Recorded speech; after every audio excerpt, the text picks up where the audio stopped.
Good evening, everyone. We're going to wait about a minute or two before we start tonight's presentation as people file into our Zoom room. So give us a minute or so.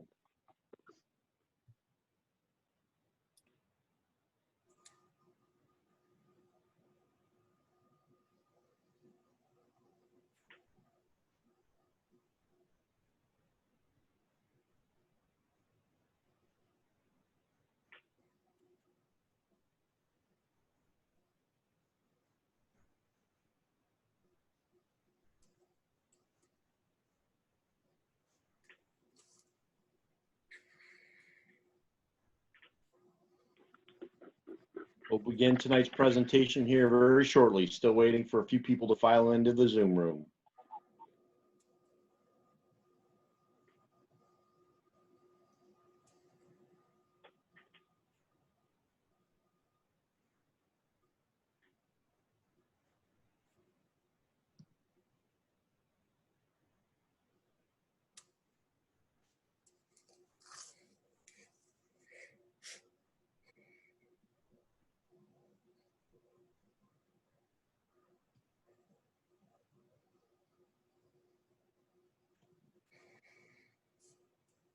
Good evening and welcome to our Zoom room as we present the Siena Shares Series event, A Roadmap to Project Management Certification. Our MBA director, Dr. Eboni Mathis, and Dr. Benson will lead tonight's presentation. Dr. Mathis received her Doctorate of Management from the University of Maryland, her master's degree in administration from Central Michigan University, a master's degree in community counseling from Siena Heights University, and a Bachelor of Business Administration degree from Cleary University. Dr. Mathis brings with her experience in teaching, developing, and administering ground and online programs, along with industry experience in areas of IT and corporate relations. Dr. Benson is the project manager course instructor. He has an MPA from the University of Detroit and a PhD in organization design from Wayne State University, with postdoctoral studies at the Detroit College of Law. He is a PMP, PSM1, and MBB, and has published 9 articles and chapters on Lean Six Sigma, strategy, business transformation, and leadership development.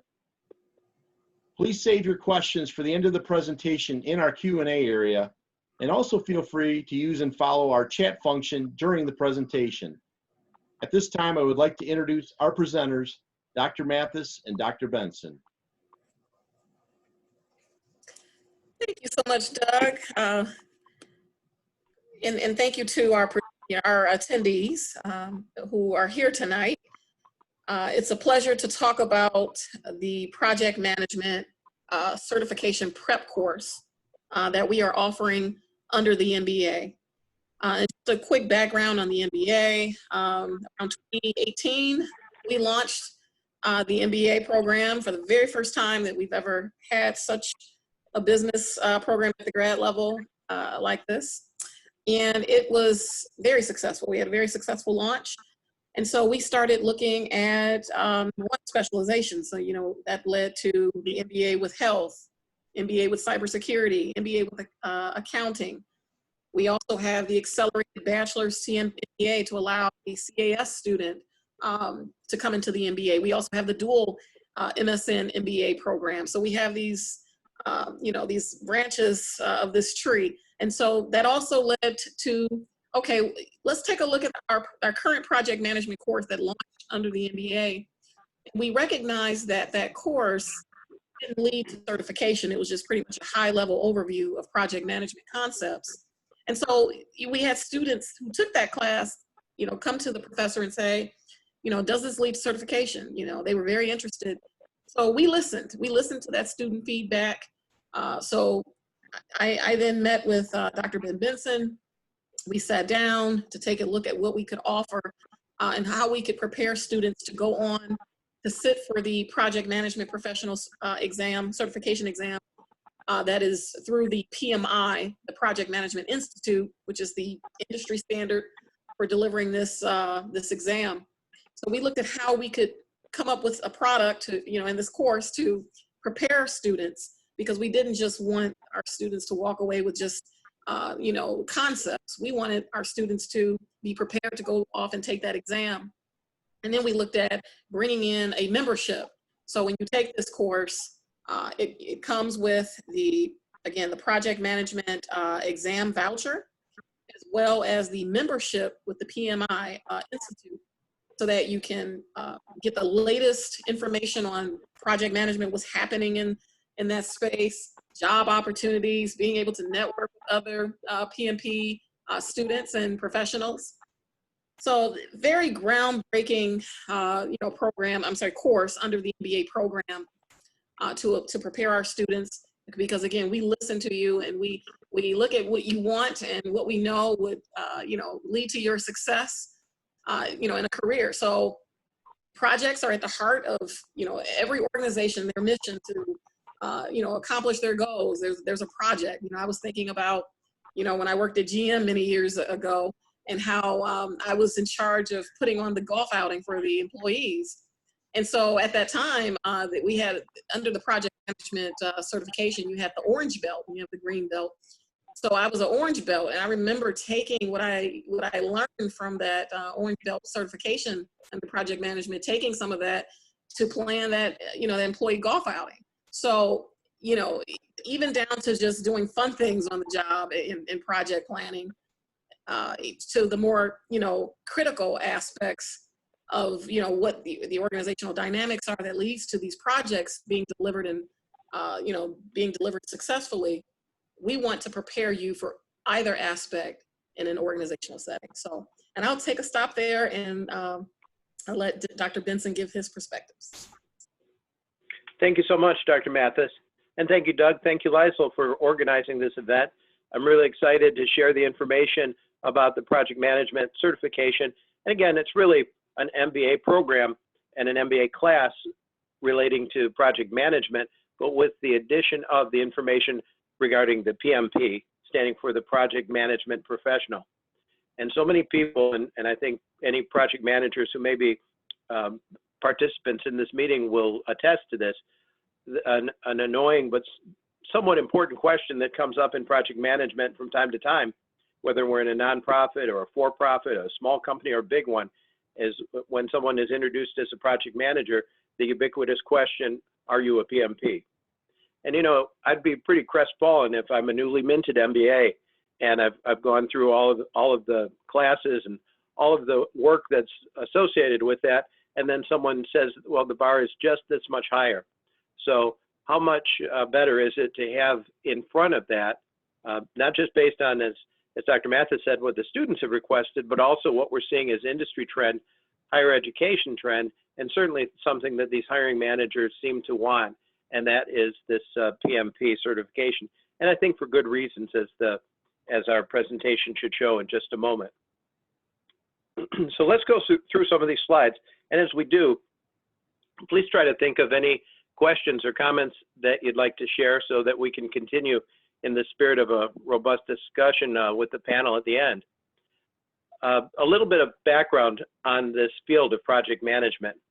It really began starting in the 1960s, and that's when project management took shape as an institute. And remember, this is a time when Apollo missions and integrated circuit, the precursor to computers, and some public works really came into place. So it was the saying of, we need someone who is a manager of, but a manager of projects. And it sort of became, take a combination of an estimator and someone who is essentially a general contractor and put that together. Someone who can manage the team, someone who can manage the data, the issues, the budget, as well as the project plan. But as of the in 1994, there were less than 40,000 members in the association. It really didn't catch on until the late 90s as people started into their world of Windows 95 and Windows 98, and they started getting desktops and laptops. And those desktops and laptops had things like Microsoft Project or Excel. They had tools that people could use to put spreadsheets together to manage projects. And today, whether it's Primavera, Monday morning, whatever tool out there that we want to refer to, it's become more and more popular.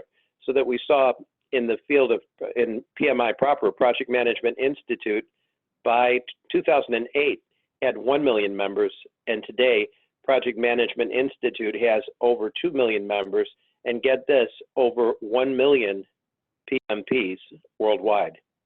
And I kind of call that out as a banner headline because almost any field you go to, from supply chain to IT to finance, in this world of business, you know, germane to the MBA, is going to have professional associations with it, but never this kind of number. The only reason that it does have these numbers associated is market demand, and because this is really what's standing as the brass ring for the marketplace. As you see from the second bullet, that we say 15.7 million project management jobs are open and available globally, and that's from us.gov. But even today, with some new postings on PMI.org, they're talking about an additional 2.2 million project-related roles needed. So they're calling everything from an analyst to, let's say, a program management office role or function as part of this. But at the core of it stands the role of the PMP. And compared to other positions, if you cite the Department of Labor, and we've seen many of these positions via automation begin to ebb, but talking about a flow of 12% increased demand in this field of project management, particularly for project management professionals. And if you look at, I've just seen it recently at, let's see, Verizon, Blue Cross Blue Shield, and Halliburton was the one I was trying to think of. They've moved from PMP being preferred to PMP being required. We're seeing that same lead followed in construction, services, healthcare, quality, energy, certainly manufacturing, IT, HR, finance, among others. The thing is, any business facet that we wanted to name, you know, here's finance, here's HR, here's IT. As Dr. Mathis said, there's going to be dozens and dozens and dozens and dozens of projects. Most people are spending 45 years of a career, irrespective of what the business card says, not in a role, but in carrying out multiple projects. So how do we carry out projects? As the saying goes, business people wanted to carry out projects in the worst way, and for the last 100 years, that's exactly what they've been doing, is carrying out projects in the worst way. So what we want to see is that there's a true methodology, apples to apples to apples to apples, across different organizations, across different business units, and in a comparative way, so that we can take early intervention and make sure that the projects come in as they're supposed to. Right now, and there are certainly others that are very near, such as Lean Six Sigma, but project management professional, the PMP, stands as the most in-demand, most requested, most recognized business credential, bar none. So that's a little bit about the background.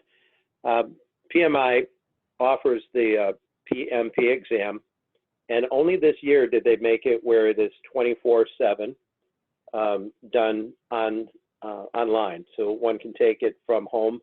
It's a proctored exam, so there's a video camera on you, but it stands as a 200 question exam. You're given 400 hours to get through it.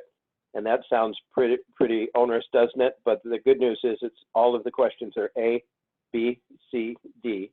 There's no none of the above, all of the above, A and B only. There's really 4 answers to choose from. Almost in every case, you can throw out 2 of them. And you know, there are some other things to know about it. For instance, 25% of the questions, or 25 of the questions rather, are to find out more about the people taking the exam to keep the body of knowledge ever fresh. So obviously those don't count. So it's really a test out of 175 questions. And to get the absolute low pass, and I guess that says something about me that I think that way, but 105 is good enough to pass. And it's not that they have dumbed down the exam, just the opposite. It's that they've amped up the questions. And this is true in supply chain. If you look at APICS or International Supply Management, or in quality, for instance, the American Society of Quality exam, it's a low percentage overall, but the questions are increasingly complex. someone had asked, is there an artificial intelligence being? So if, for instance, I'm having difficulty with quality questions, it continues to feed me more quality questions. No, there's about a test bank of 500,000 questions, and it's going to scramble and give you 200 questions. They're not marked as to be tied to any particular knowledge area or process group, but just really these 200 questions, A, B, C, or D.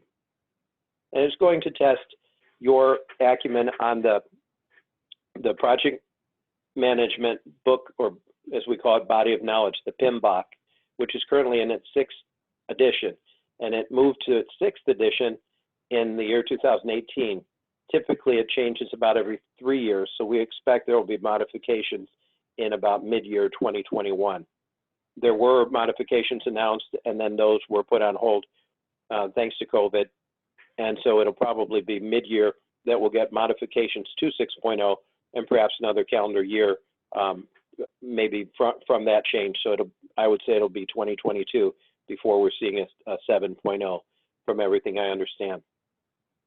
And you know, great universities like Siena are certainly going to be well accredited, and we've always made sure, whether we're talking about, let's say, North Central accreditation of colleges and universities, is that we're not teaching a trade in the academic class. In other words, there needs to be a solid academic framework, even if the marketplace is clamoring for a professional credential over and above that, under and below that.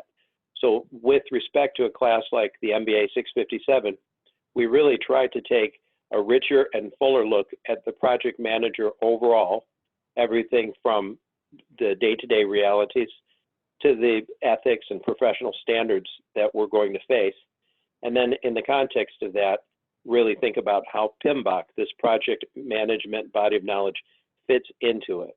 And all told, our goal is that that leaves us with a cutting-edge approach to this industry demand by incorporating the PMP methodology into the real cornerstone of good project management, which, as we say in the class, involves not just south, if you will, thinking of a compass, south toward our team, or north toward our leaders and sponsors, or even west toward our clients, or east toward our suppliers and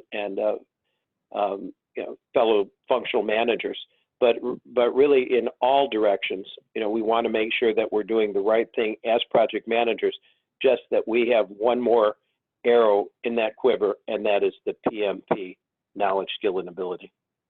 So our students, and right now we're running a cohort, and the outcome is a clear command of the knowledge areas, the process groups, the processes, inputs, outputs, tools, techniques, and yes, those are all named terms in the lexicon of PMBoK that will comprise the exam.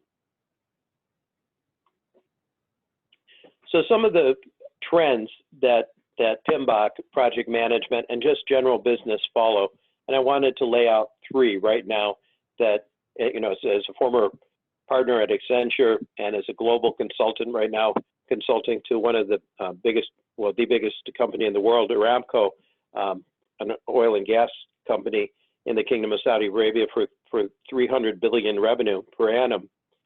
These are concerns there, and at every Russell 2000 or startup for that matter. These are the first 3 bullets kind of talked about the here and now of industry. And one is the idea of material decontenting, trying to drive down costs. So in other words, if I'm using a precious metal, could I use stainless steel? Instead of stainless steel, could I use a steel? Could I use non-ferrous metals? Could I move into plastics, hard plastics, rubber? Instead of using a solid piece, could I use a piece that maybe has some boring or less density to it and still maintain structural soundness? And in manufacturing and robotics, other fields, we speak of this as decontenting. Can we lower the weight? Can we lower the cost without lowering the quality? And just because whether we're talking of propylene glycol or we're talking about a chemical compound as such, anytime that we can lower the material, still keep the product where it needs to be, all the better. So many breakthroughs now especially like fields like medical, where you're seeing the same strength, but with materials that are lower cost and lower difficulty in assembly, but still doing the same job. Decontenting is huge, right? Second thing that we talk about is huge, is, as we see here in the second bullet, is to sell and negotiate and lock in customers in a longer term way, so that we have multi-year, multi-project deals, more or less a vertical integration.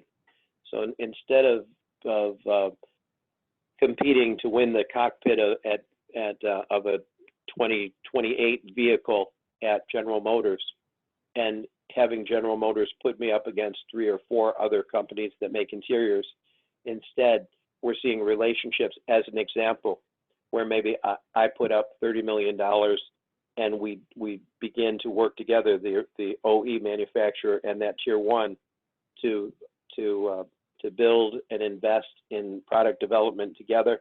And the payoff for the tier 1 is that they're locked into that business. And it's not just vertical, but we're seeing companies of capital intensity. Oil and gas meets credit card meets airline, as an example. We're seeing companies create long-term business deals so that we get economy of scale and economy of skill. Those 2 first bullets, huge, huge, huge things. And just, if you'll indulge me with the third one, that we had 25 years, since yesterday, of global supply. In other words, bringing parts from China, bringing parts from Mexico, bringing services support from India. And in many cases, global supply is becoming fairly mature, although there's still some things to figure out. But right now, the world is looking, especially from the West, at global demand, bringing in Central and South America, bringing in Sub-Saharan Africa, bringing in Southeast Asia, bringing in mainland China. There is a lot of market to fill in ROW, as we say, rest of world. So when you think about decontenting, when you think about longer sustainable deals that are vertical and horizontal integration, and you think about global demand, these are huge, so I dare say multi-trillion-dollar opportunities. According to any source you're going to cite, project management, running it in a crisp way as opposed to an undisciplined way, is bigger than all 3 of those trends just mentioned combined. And the reason is, good project management leads to about, on average, 15% more net profit per project endeavor. And when you think about that, that is almost double of the profitability on many projects, just based on that crispness, just based on avoiding extraordinary costs. And I'm going to show you my artistry for a moment. But if this X over here is a start point, what often happens, and let's make the F a finish point. What we see so often is this is our project and it's running merrily along, and here comes the finish line. Well, actually, this will be our finish line. Well, no, this will be our finish line. And people keep blowing past the finish because we're not necessarily good at getting what we said done in a timely way.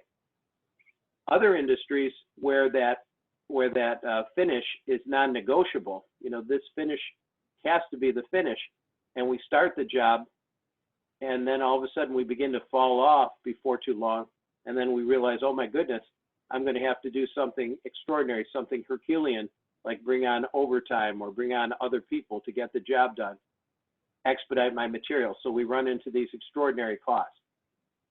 So those are 2 kind of variations of the theme. And then my personal favorite is that what we sometimes see is, here's the beginning of a job, and then here is the finish line, and there is no sense of how you get there from here.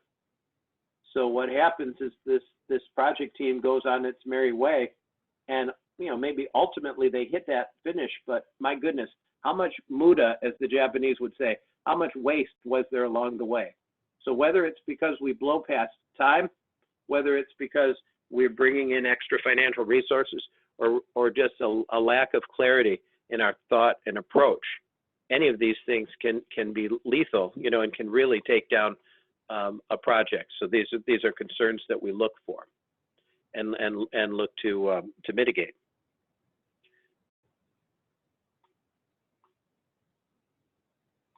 So let's talk about project management and what's needed right now. You know, many people are saying that there's a complexity of problems facing the project manager right now. One of those is marked in the exponential growth of projects and the use of projects in organizations. As we said, the average person is no longer doing a project, whether that's that from an analyst to a manager, VP, president, you know, vice president, president, and above. We tend to be doing a series of projects, not one particular role. And also, we're seeing that the growth in human knowledge, you know, as I'm sitting here holding a telephone, I'm thinking about the industry of telecom. You know, there used to be a major breakthrough in technology overall every 10 years, roughly. Right now, it's every 45 days. So, you know, you go back and you think about from a cotton gin to a tank, you know, to an insulin cure for or, you know, treatment for diabetes, you know, up to like the World Wide Web, and you think about the advances of the 20th century. Right now, we're seeing those same kind of breakthroughs, but they're coming just a couple months apart. And it's hard for project managers, and it's hard for business itself to keep tabs on all this. So of course, we want to use and leverage everything we can in the world of project management. There's kind of a mass customization that's going on. I'm working with a company right now, Unilever, and the way that they release a product into one market versus into another market, depending on the demographics and the economics of that country, can be extremely different. And so we want to be able to take what we're offering and feature it different ways, each one of those becoming a product. So the net of this is that every organization seems to be looking for, as you see in the bold at the bottom, how can we pull money and time out of our operating costs? And as I said, even in the Middle East, an area that was somewhat economic proof because of the wealth, you know, coming through, especially the oil industry. Now they too are looking at how can we begin a kind of an austerity or a focus on cost control. So right now, anybody hitting the market with that focus, that ability to control process and project, particularly project, they're going to be in high demand. As we say in project management, there's really 4 deliverables that we're trying to control, the 4 Ds. Classically, what we say is scope, time, and cost. And sometimes this is called deliverables, dollars, and deadlines, and this is known as the iron triangle. So the deliverables, dollars, and deadlines are perceived as inextricable. I can get you the deliverable, but I can't go over on the dollars, and I can't go over on my timeline. If you tell me I have half the time to do it, well, that's going to come at a higher cost, or maybe the sacrifice of quality on the deliverable. So do you see what I mean? Those 3 have always been seen as the function of PMBoK is to control those 3. Recently, in PMBoK 4, 5, and now 6, we're saying that even if I delivered a world-class project in terms of the deliverable, the dollar, and the deadline, but let's say I was working on centralizing our data migration, and our strategic direction was really moving to decentralize it as I was doing a project to centralize it, we couldn't call that a good project. So now we're saying that direction, kind of that Japanese Hoshin Kanri, the alignment of strategy with operational tactics, that's part of the project manager's role. So is controlling the iron triangle. And these are the 4 Ds that really through the PMP, we're teaching to ensure that we get everything right. Ultimately, and I'm eager to open up to questions and hear what the panelists have to say as well, but when we talk about a certification becoming a standard, I think de facto that's happened since about 2015. I know I became a PMP back in 2006, and I went kicking and screaming in, and I used the same shield that many of my colleagues do. Something like, well, I've been doing this for 20 years. I shouldn't have to learn this. But when, and it was Fiat at the time said, if you don't have this bona fide of PMP, you can't come and lead this project for us. Well, they had me financially from that moment. And of course, once you become the PMP, not unlike an ex-smoker, you become very sensitive to people not using the standard, and you become somewhat of an evangelist for it. But de facto, and I think you'll find this in almost any industry, and I work in several of them, that you hear that that the PMP is really something that we require of our project managers, especially the new ones that are joining.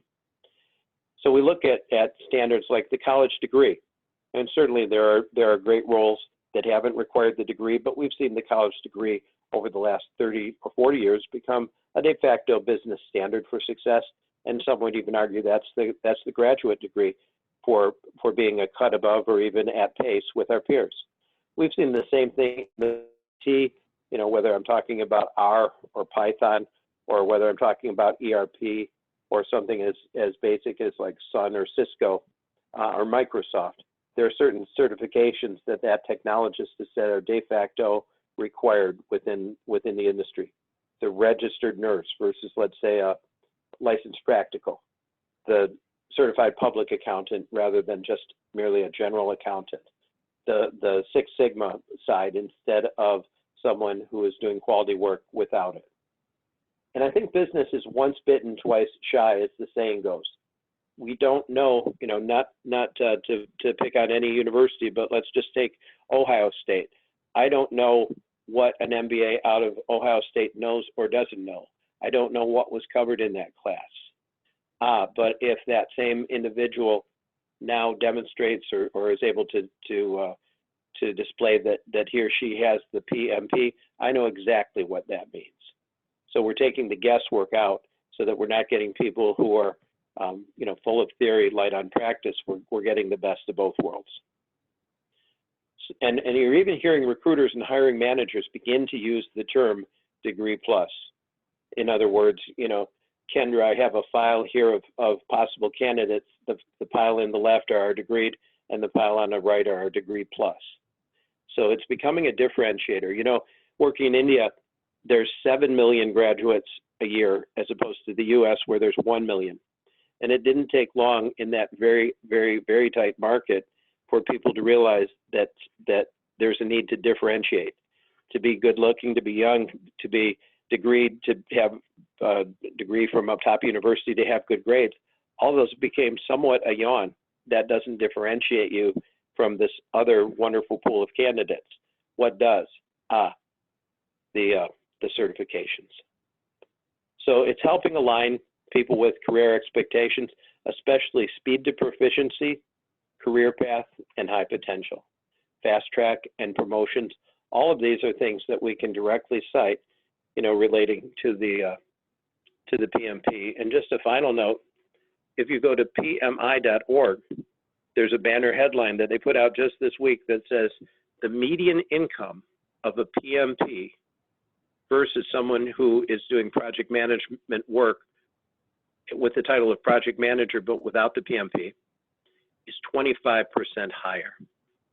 I think that's mind-blowing. I mean, when you think about it, it's just a dozen weeks worth of work, here and there to go through and master and get a command of this methodology, and what a rich dividend that pays.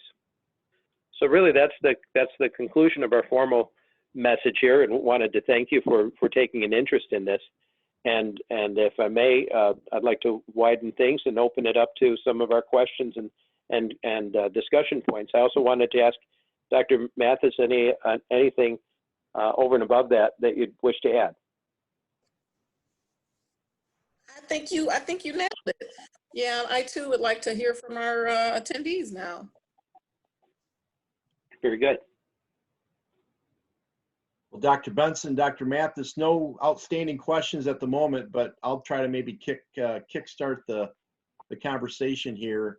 You mentioned about, this course kind of going hand in hand with like an MBA degree.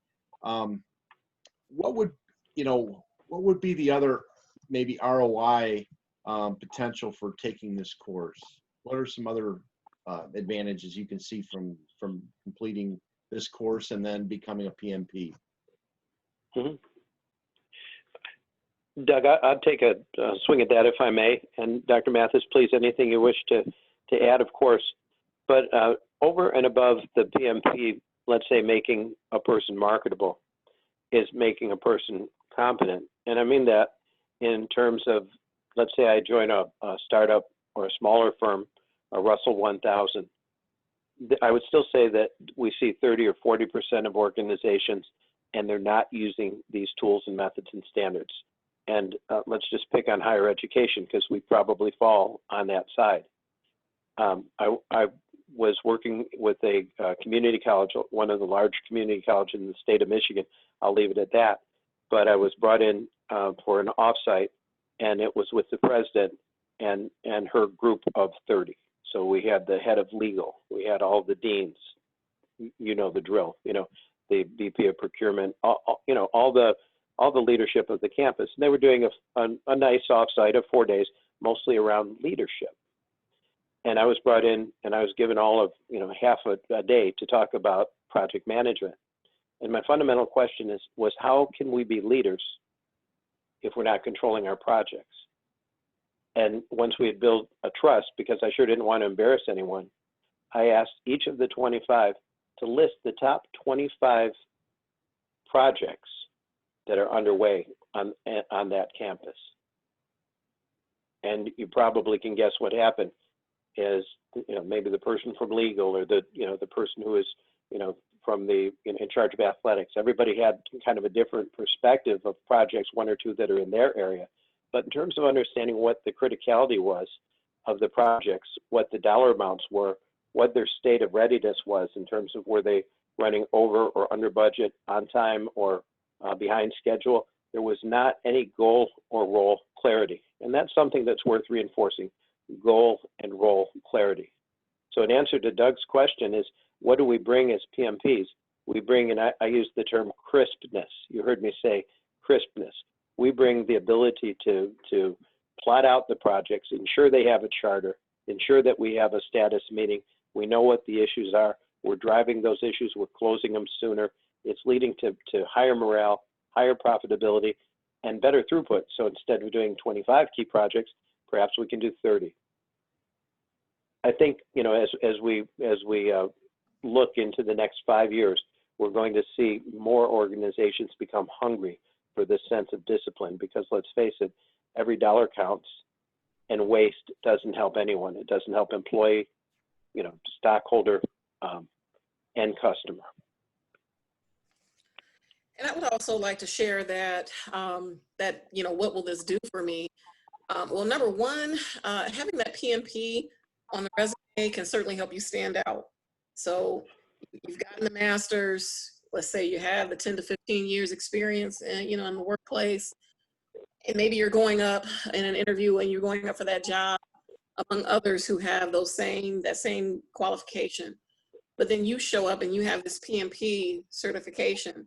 And if I'm an employer, I'm going to go with the one that has the degrees, the experience, and the certification. You're going to stand out, because that's going to tell me that you really are vested, in an organization's success, because you understand how to lead, manage a project. So number one, being able to stand out. That's another reason why we even brought the MBA, because we wanted our graduates to stand out. And we know that the MBA was the gold standard. And then now you add another gold standard, for all things projects, because, fundamentally at the core, projects is what you'll be working on in the workplace. And that's pretty much all industries. That's, government. I know the big three automakers. I know when I used to work out at GM, that was always a big push, PMP certified, because everything they're doing, all their products is running on a project, and they need people who can think critically about those projects and how to deliver them on time. So certainly the return on investment is to be able to stand out. Also, if you wanted to take on consulting projects, I know overseas the PMP is, you know, highly, it's looked on very, very favorably overseas as well. So it's not just in America. You have opportunities to do some consulting in addition to going out to the, you know, the organizational workplace, working for someone else. You can sort of do your own thing. And you can also teach, like, you know, Dr. Benson, you know, he's this renowned PMP, but he also teaches, and he also prepares other professionals. So you have all these different career paths with this PMP. Another thing I wanted to share, again, the class is 7 weeks. It's 100% online. I know at the PMI Institute, what they like to look for is experience, so work experience managing projects. And so what I ask for, just to make sure that you meet that, pretty much that one criteria to sit for the exam. So basically you can take the class with us, but to sit for the exam, you need so many hours. And so I like to ask for a resume. I like to ask for a resume. So some of you have received an email from me where I asked you for a resume. And I can tell you exactly what the hours are. Give me one moment here that the PMI looks for. Yep, you know, 4,500 hours for a degreed Yes. person, we say, and that's of experience working on, and, you know, de facto leading, although it's a little ambiguous if one has to really be a leader. It can be a project team member as well. But remember that it's a 9-year look back. So 4,500 hours, when we say there's approximately 2,000 business hours in a year, so that means 2.25 years of experience over that 9-year look back, which almost everybody is going to be able to achieve. And even for someone who's, yeah, even for the non-degreed, 7,500 hours of experience, that same 8-year look back period. So what are we saying there for 3.75 years? So most people, you know, when we examine that resume, even some of our more newly minted are going to be able to show 2.25 years of experience, you know, over the last several years. Thank you for putting that into terms, for sure. My pleasure. Hey, Dr. Mathis, I saw that, that Kelly had asked a question, and it said, if someone has a bachelor's in business administration, would this class be a standalone course, or would it have to be taken as part of an overall MBA program? I am so glad you mentioned that, because that was next on my list to talk about. So you can actually come into this course without doing the MBA. However, if you enjoy the class so much and you want to keep going with the MBA, that'll be one less class you'd have to take. And also another thing I want to throw out for our undergrad. So let's say you're working, you don't have your bachelor's yet. And let's say you take this course in addition to your bachelor's. Well, you now get to waive the project management. Once you become certified, you get to waive it. So, you know, again, one less class that you have to take if you do it in undergrad. If you do it without a degree and you come into the MBA, that's one less course. Something to keep in mind. So I'm glad you asked that question, because you don't have to be working on the MBA. This course, it serves as a standalone for those not in the MBA program, but if you're in the MBA program, you take it regardless, because it's part of your degree program to satisfy our requirement. Now, I will say that to say, that doesn't mean you have to pass the exam. What we do, we're preparing you. So if you're working on your MBA, once you take this class, you've satisfied that requirement to graduate. Later that you go off to take the exam, yes, we want you to pass that exam because we want to set you up for success, but it doesn't impact your ability to graduate with us, with your MBA.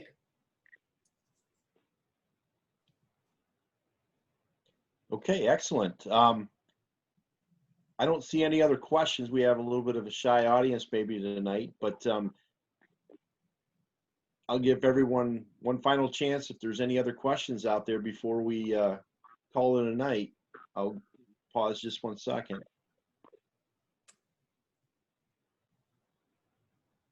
Okay. Oh, wait a minute. Kelly had a follow-up question. She said, did I understand you to say that qualifies if you are part of a team on a project, qualifies as having project management experience. Yeah, and I see Kelly's question there, Doug, and Kelly, I think if you look at PMI.org, they're a little open on their language. It used to say there's 3 requirements. One is that you have 35 hours of formalized training in project management prep. Check that box, because this course more than covers that. The second thing that they ask for is that you are degreed, and if so, then they're after 4,500 hours of experience. Now, that 4,500 hours of experience traditionally on PMI.org is said in they've had 4,500 hours of experience working on projects. You know, recently they've said leading projects, but here's the thing. The person who is subject matter expert, you know, let's say that we're building to my earlier example, a database, the data navigation system that ties to many of our databases in a infrastructure. The subject matter expert is leading the project, isn't she? But then so's the project manager who's driving the project plan. But then so's the enterprise architect. But then again, you know, maybe so is the person who's working as director of technology. So I can have several roles on a project and still rightly argue that I have had a lead role. One of the things that when I went to Newton Square, Pennsylvania, where PMI is headquartered for a conference, they said your business card doesn't have to show project manager, but your experience and your contribution to that project has to be the vital part. So there's many roles that will accommodate. Okay, I see we have one of our Board of Trustee members, also one of our adjunct faculty members, Lee Benish, wants to weigh in here. So I'm gonna hopefully allow him to talk, and we'll see if I can get him on the air here. Okay, I want to unmute. As a longtime practitioner in the project management arena, I want to just reemphasize a lot of what's being said here. This is an absolutely essential skill for anybody that wants to go into any area of managing projects within any discipline. Now, I happen to work in the, similar to the Aramco, I work in the liquefied natural gas and mining industries primarily. And of course, there, project management is a cornerstone of project delivery. And it is an absolutely essential skill to have, and it is in such short supply that the market opportunities for jobs is just amazing. So echo everything and reinforce it from a practitioner's point of view. Thank you, Lee. Okay, barring any other questions, I think we're going to wrap it up for the evening. Again, Dr. Mathis, Dr. Benson, thank you so much for sharing with us tonight in our Siena Shares series with the project management course. And I would just reiterate to our people attending that you can find out more at sienaheights.edu/PMP. If you haven't inquired already, please do so. Our classes are going to fill up pretty quick, and I think the first course begins October 26th. So feel free to reach out. And again, thank you for everyone for attending, and we'll hopefully see you next time. Thank you, everyone. Thanks again.